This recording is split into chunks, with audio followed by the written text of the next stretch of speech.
today's nice out actually. I can say I'm looking at the background. It looks beautiful there. Yeah. Oh, it's a little bit chilly. What's chilly? What's chilly for you guys though?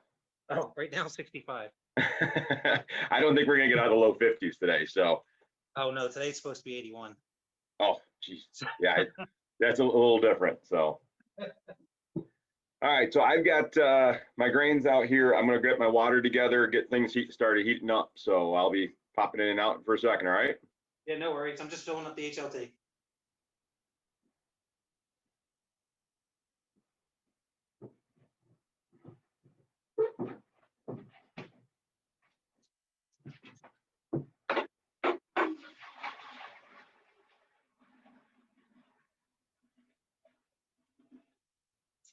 So I think we decided on matching at what, 150?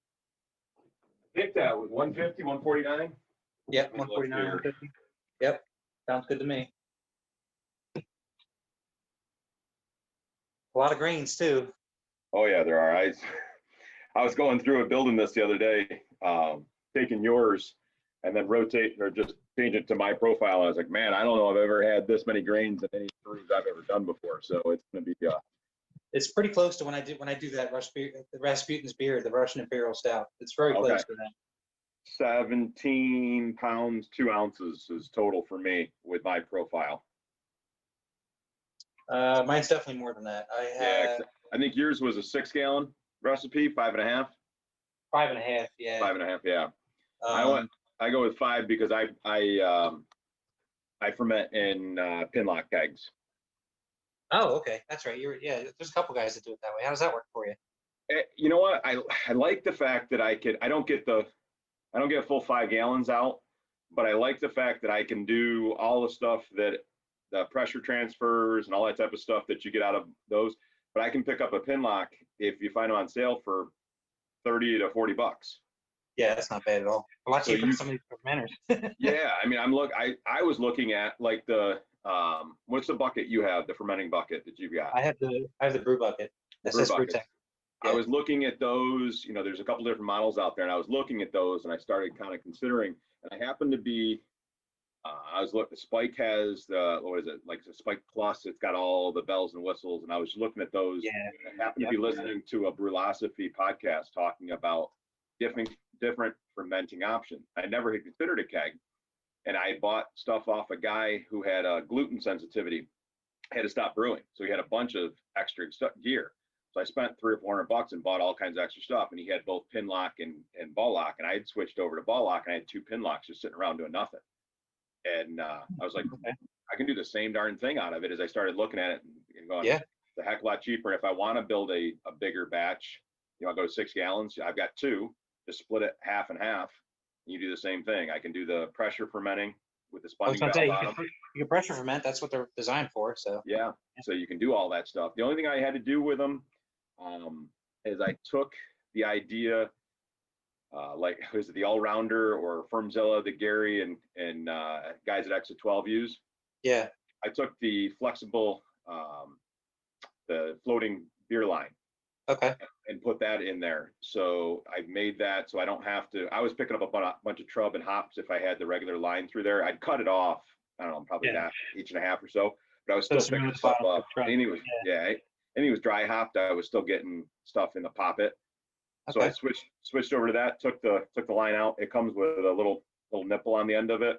You put that in place of your tube, and then it sits right at the top. And then your dry hops, after you crash it, all drop to the bottom, and you can pull the beer right out of there. Nice. So not a bad little, and it's it's not expensive either. No, right? And I'm cheap. I mean, I'll be honest, I'm a cheap guy. Get the job done. That's great. Stainless steel. Yeah, I only went with the brew buckets because I wanted to get away from buckets, and I was thinking, what's my next step? Yep. So I went that route. That was my plan. I had fully intended to go in that direction. It just happened to be listening to a Brewlosophy where they talked about, everything from your PET plastic buckets all the way to the top end stainless steel. And they mentioned the kegs, and I was like, man, I got 2 of them. I could give it a try and see what happens. And it was like, yeah, absolutely. It works for me. Yeah. Especially if you're not using them for anything else, why not? Right. They're sitting in my garage. I'm like, well, I've changed everything else over. So I got these fittings this guy was using because I don't know why, but he had both. But Okay. so, And that's something I still want to tackle is pressure fermenting. I'm sure I could do it with these brew buckets. I just don't have the setup for them. I think, yeah, I think aren't those brew buckets up to? They've got a certain PSI they'll hold, right? With those gas in there. I think it's somewhere between 10 and 15. The whole. So you should be perfect for that because I think that's what. Yeah. That's what I've only done it once, and I think that's what I've read most people do. It is somewhere in that 8 to 10 pound range for like NEPAs and stuff. You saw how I started doing the closed transfer with them. I bought a fitting for the top where the bung normally goes for an airlock, so I can have a blow off tube.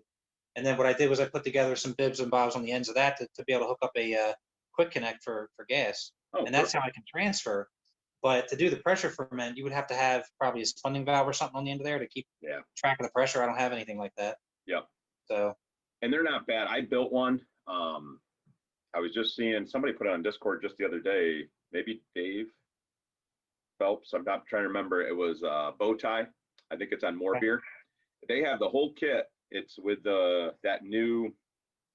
It's the new push. It's like a PAX type of system. It's the push. I can't even think what the heck the name of it is. But it'd be nice if I can adapt what I already have to add that onto it. Right. Are you just using a regular, just a gas ball lock?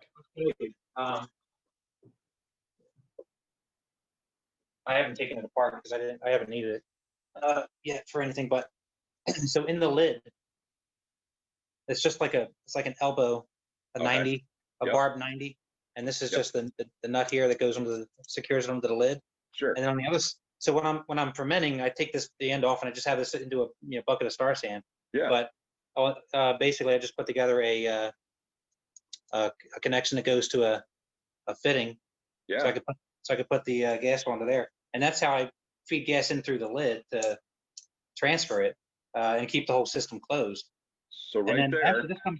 Wally gave me this idea originally for cold crashing, because the thing what I was finding out was I thought this line was long enough, but every now and then I would still get a little bit of suck back. Yep. So what I started doing was I would like clamp this off. I would do like this and clamp it off so it couldn't suck back. Yeah. And then he's like, well, why don't you buy one of those things, and that way it can't get out. It's closed. It's popping. Right. And I said, well, that works, because then this way I can actually feed gas through it when I want to do it the other way. There you go. So I just started doing this, but I would like, if I do a pressure ferment, I'd like to be able to put something on the end of this to be able to hold the pressure. So that's exactly what I would do is what I have set up is a ball lock gas fitting. It would go right on the end of that. Okay. So like right now, I think More Beer has the entire kit, the whole thing together for $34 for a spunding valve. That's not bad. And I think it comes with the ball lock end gas fitting that would go right on that end. So you could use the whole thing that you're doing. You wouldn't have to change anything and just clamp it onto the end of it, and you're all good to go. That's why I jury rigged that, because I didn't want to have to keep swapping things around. Right. The only thing I have to do with that, like when I'm actually fermenting, the only thing I do with that is I take the poppet off, the quick disconnect off, so it's going into a bucket of Star Sand. Yeah. And then when it's done fermenting and I'm getting ready to cold crash, I'll stick that end on there, add maybe 5 pounds of gas on it, and then tuck it away. And then let it go, and then push it out. I'm just trying to keep it simple. So if I could do the spunding valve and pop that on there, that makes it even easier. I think that's the one. I'll pull it up here in a minute. I'm pretty sure that's what it was. If you could send me the link, that'd be awesome. Yeah, I'm pretty sure that's what I saw the other day. Someone was talking about, because I ended up looking at it, just trying to see what I built one of my own, just out of parts on Homebrew Finds. You ever follow that guy on Twitter? Yeah. He had the whole system put together, showed you different links, and if you want to go high end with the different the valve, that type of stuff, and make it a little bit more whatever. Yeah, and I was hesitant to do it because I read into how much some of these spunding valves were. They were expensive. So if there's a better cost-effective way to go about it, I'm all about that. Well, yeah. I believe you, man. Like I said, I'm cheap. I'm right there with you. I didn't want to spend $100, $200 on a spunding valve. So, no. So that sounds great. Either. Yeah, no, that sounds good.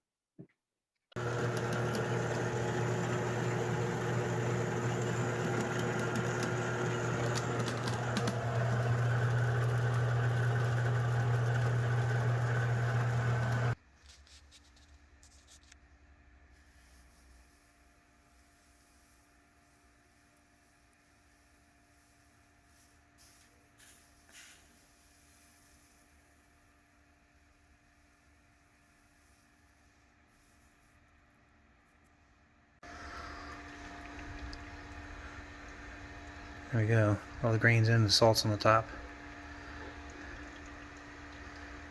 It's a lot of grains. It's like 21 pounds, I believe, 22 pounds. There we go. All the water's been delivered. Now give it a bit of a stir.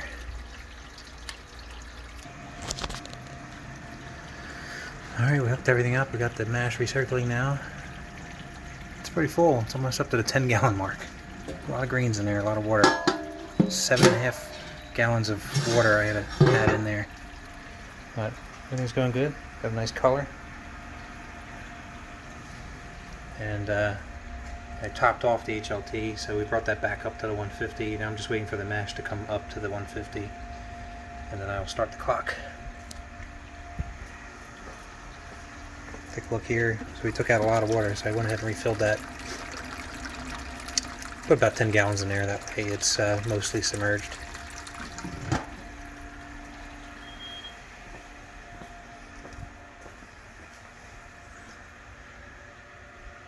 There's Dennis over there. He's mashing in too. Alright,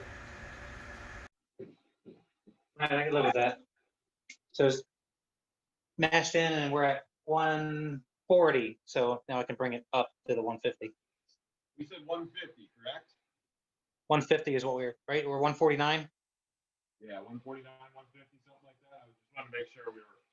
What are you aiming for? I'm just going to get a measurement taken here and stir them in.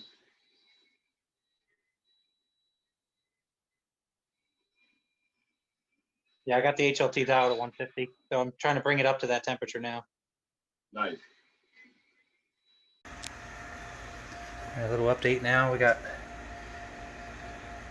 getting down to the end of the mash there. We got everything right at 150. Just messing around. These are the probe. That's the probe I replaced there on the HLT, and it seems to be holding. It's accurate again. It's only, I think, about a degree off, if anything. So I actually took the set off over there, the offset, so everything's normalized again. It's nice to have everything work the way you want it to.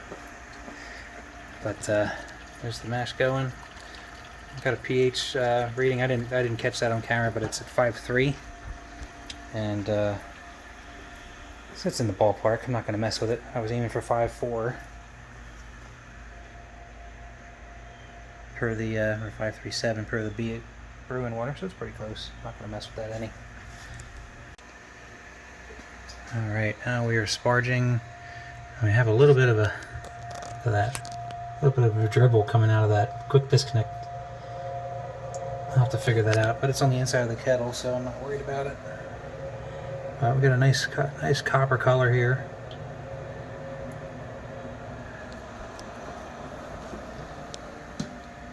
And I just started, so I'm still dialing in. I gotta get this flow rate good, so we have a little bit more water on top of the grain bed. Here's a look at the end of mash gravity. We're at what, 1073, I think that is. Pretty good. Post mash, according to Beersmith, was supposed to be 1079, so seem to be right in the ballpark. Alright, we're coming up, we're past the element, and we're almost to that pro, just touching it. Go ahead and turn on the element, kickstart it to get to that 200 degrees until we get up to the volume. 4 minutes ago, I hit boil 4 minutes ago. I had my first hop drop. Oh, that's what I get for stalling. I was trying to see what they were all doing in there. I would have been there already too, I think. I think you were like 3 minutes behind me. Now you're like 4 minutes ahead of me. It's funny. Yeah, it ends up, and this system is a little bit, I think it's a little bit quicker. You can pivot a little bit faster when there's just the one vessel too. When you've got 3 vessels and you're heating things up, that definitely takes a little bit more time. Yeah. I've noticed though, when I sparge, because they tell you not to sparge too fast because you lose some efficiency. Yeah. Even when I dial it down, I notice my sparge still was pretty fast. It's like half hour. Yeah. Yeah. Yeah, and that's that's the other. I don't lose efficiency doing that, so that's good. And that's the other thing with this is all in one, so it's a full volume mash. So that's a whole step that you're not doing. So quickens things up. Oh, we've hit the boil now. All right, we are in good shape. Pile this down.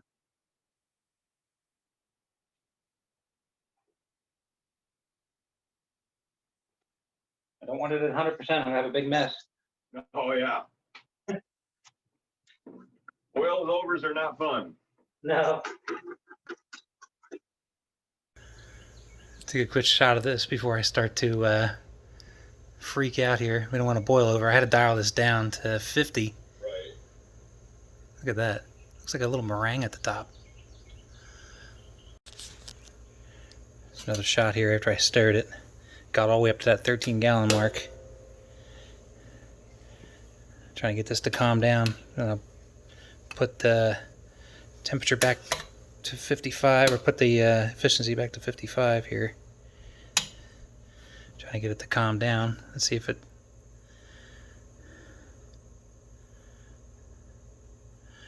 And that's it. That's at 50%.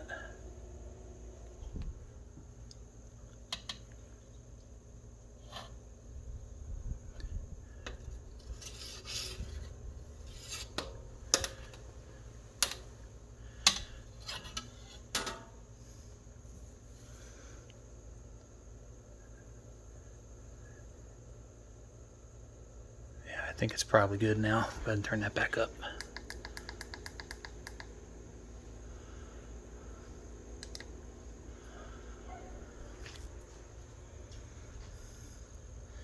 Keep an eye on this for the next minute.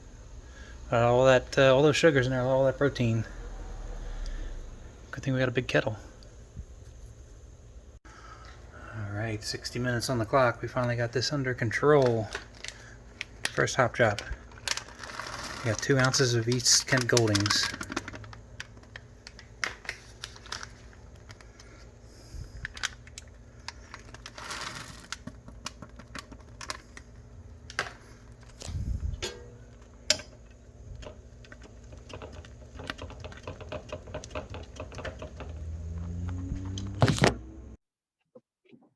Ooh, that's a pretty beer. That's like the. I got some lunch here now, so. There you go. That's the pumpkin cream ale. Oh, nice. Are you guys liking it so far? Yeah. Yeah. It's pretty much what I expected it to be. We were trying to go for a low pumpkin and spice kind of presence. We wanted it to be mostly cream ale. Yep. But just a little bit in the background. Just enough that you know it's fall time. Yep. And that's what this is. Perfect. Yeah. That looks good. Yeah, like you can like you don't get much pumpkin. You get more like almost like a butternut squash kind of a taste from the pumpkin. Ooh, okay. Because we lowered the spices, you get more of that vegetable out of the pumpkin. Gotcha. Okay. Because when you with the spices, I've come to learn with making pumpkin beers is I mean you can overdo it easy. Like you don't, it doesn't take much. And we went real light. We went like a teaspoon of, what was it? A teaspoon of cinnamon and a half a teaspoon, I think, of nutmeg. I think that's what we did. So real light on the spices. Yeah. But we did a ton of pumpkin. It was like 3.5 pounds of pumpkin. Oh wow. Oh, that's right. The cans you guys had. It was 2 of the big cans. So it was like 3.5 pounds or something like that. Gotcha. But it's really nice. That's awesome.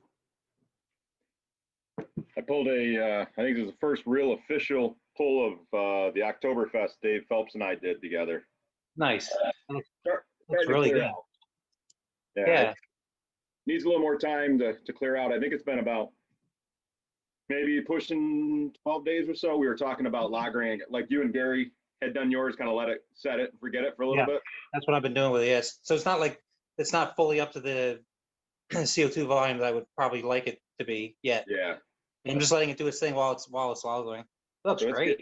Yeah, she's got carbonations just about there, I'd say. Clarity's got a little bit more to go, and give it another.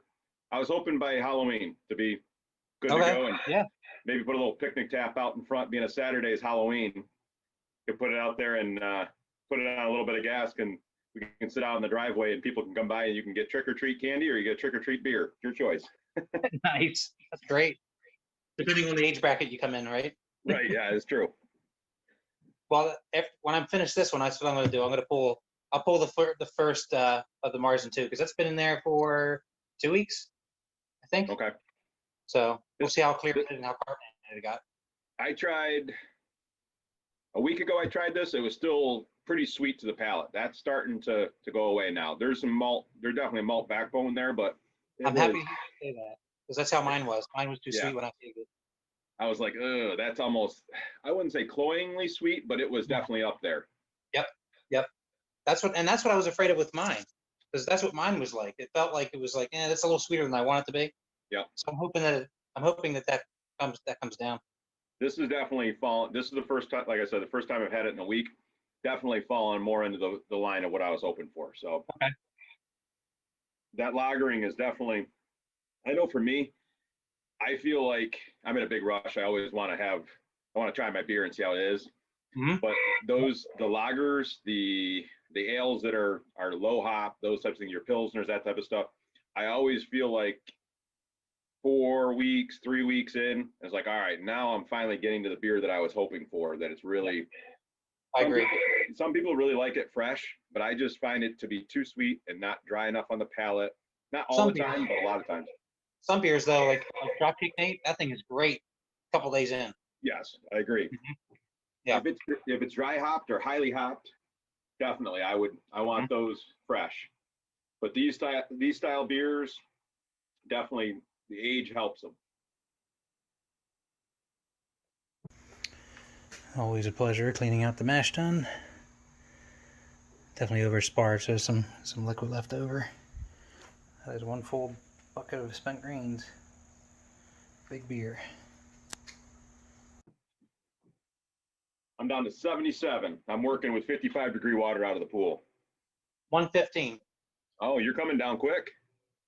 Mm-hmm. No, that chiller is awesome. I love it. Yeah. Holy smokes. How long have you been chilling? 5 minutes. Wow, that's impressive. Because I'm at Not long. 16. I set a watch because I wanted to see 16 minutes on mine. I think that's the immersion chiller definitely doesn't do it as fast. I would love to have a nice like a Hydra or something like that someday. Yeah.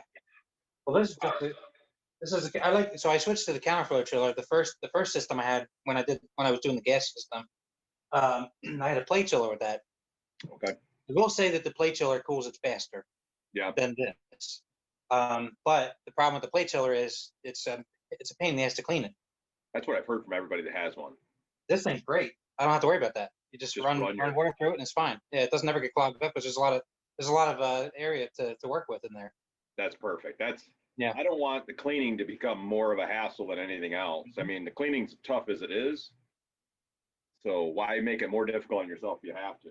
Yeah, what I do with this is I'll just run Star Sand through it. Yep. And if I put stuff in the kettle, if I notice there's some stuff still in the kettle that was outside of the hop spider, Mm-hmm. then I might reverse it. Like I'll run the Star Sand the opposite way in the chiller. But it only takes a couple minutes and it's clean. There's nothing wrong with it at all. Whereas the plate chiller, I mean, there's been some times where I've had to because you can't take it apart. So a lot of the ones you buy they're all one unit. So I've had to soak it in PBW overnight to kind of break stuff up in there. I've had to forward and reverse it with my pumps multiple times just to get all the crap out of there. And even then, you'd still see particulate coming out of there. So I had enough with it. You spend all that time and energy and money on making a beer. You don't want to see junk coming out in it. Yeah. It's sanitized junk, but right. Yes. Still junk. I didn't want any of that in the beer. So.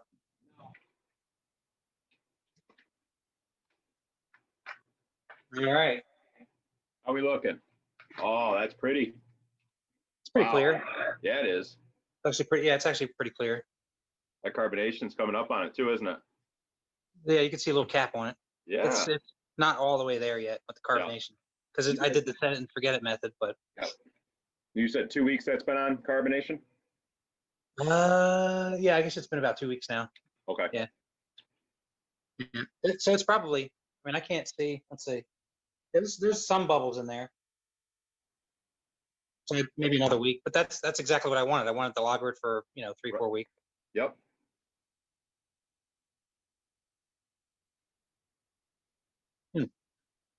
It's got like a subdued malt smell to it. Like it doesn't smell sweet like it did when I kegged it.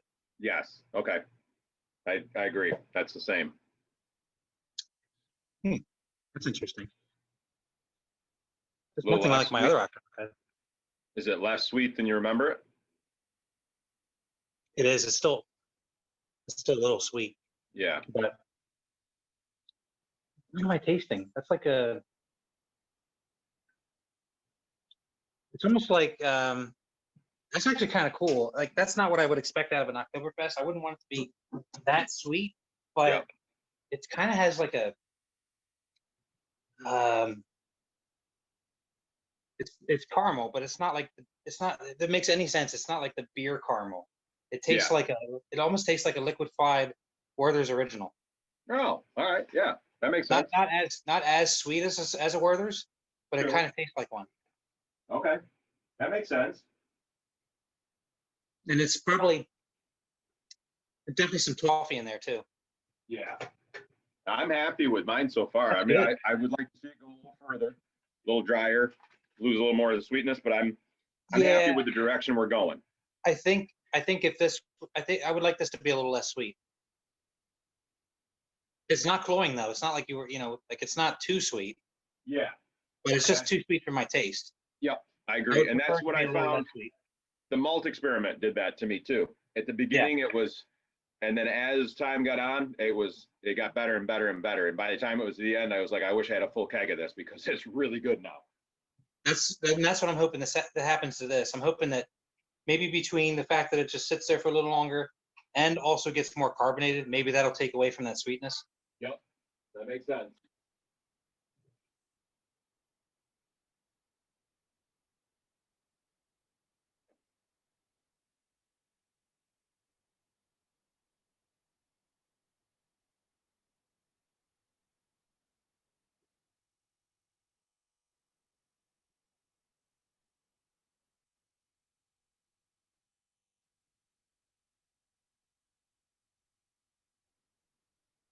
All right, let's see where we ended up now. Well, that's a pretty sample right there. Yep. What did you end up with? That's what I'm gonna find out. That's Okay. it. So I've got two different numbers, but compared to my refractometer and my hydrometer, that's why I'm wondering. Yeah, I think my hydrometer is a little bit better. There we go. Looks like I got 1080. Yeah, I'm looking at my hydrometer, maybe 1081. And we're doing really good on time. What is it? 1 o'clock? Just after, yep, 5 after. So Gives me a little bit of time Awesome. to clean. Gives me a little time to clean out that boil kettle. And Yeah. Cheers. absolutely. And that's not bad at all. That gives me an hour, plenty of time to get everything put away, and then another 45 minutes to get changed to get ready for practice. So that's not bad. And then I got a nice Yeah, little sample here of yeast. I pulled that out of the. Where's that from? That's the yeast. I pulled that out of the gallon jug before I pitched the yeast into Oh, okay. So she's already starting to settle out. So I'll have a nice little pitch there. That's a fair amount of. Yeah, it's a fair amount there. I'm telling you, I'm still worried about this. I can see a little bit of a yeast cake at the bottom, but not really. Pitch the whole thing and let it go, right? Well, that's what I was going to do, but that's, Yeah, I would. Why that's not? weird. I don't know. I've done a million starters. I've never seen that. All right, all tucked away.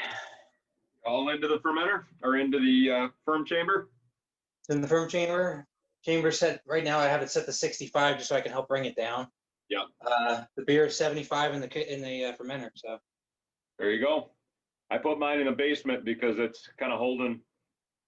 It's holding in that 68 range. And my firm chamber, I got a beer in a keg waiting for a keg to open up in the kegerator downstairs. So it's sitting at 34. So yeah, I could, if I wanted to, I could lower it some, I guess, but that'll be enough to bring it down tonight and to down to that 78 range, 68 range.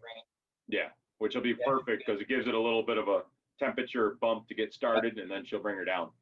Yep, and it's not too high. 75 is usually about where, like 72, 75 is usually where I pitch a lot of times, and then Yep. then bring it down 5 degrees. You know. Perfect. You'll Yeah, be in that'd good be shape. Yeah. Now I just gotta clean up the vent for the boil kettle. I'm cleaning up my chiller and kettles next. Well, thanks. This has been fun. I really appreciate you taking some time out of your day and brewing with me. This was Well, fun. this is the best way to take a personal day. So I enjoyed the heck out of this. Yeah. Yeah, absolutely. I had a blast. Well, let's make sure we do it again at some point here in the future. I'm looking forward There to it it next time. That's a beautiful beer right there. Look at I that, don't- cleared up. It already fell to the bottom. Woo, I like it. Yeah, it's a good color. I'm excited to see how this turns. It looks like Scotch right there, doesn't it? Yeah, it's like a tad darker than my. Here's the margin still. So I gotta finish this. It's just a little bit darker. Okay. Not Well, much. It's very close. Looks good. I'm excited to see how it turns out. Yeah. All right, Matt. Well, you have a great afternoon and enjoy. Have a great time at Disney, and I will touch base with you as things move along here. Sounds good. Thanks, All Dennis. right. I'll see you. Matt. Have a great day. You too. Bye bye.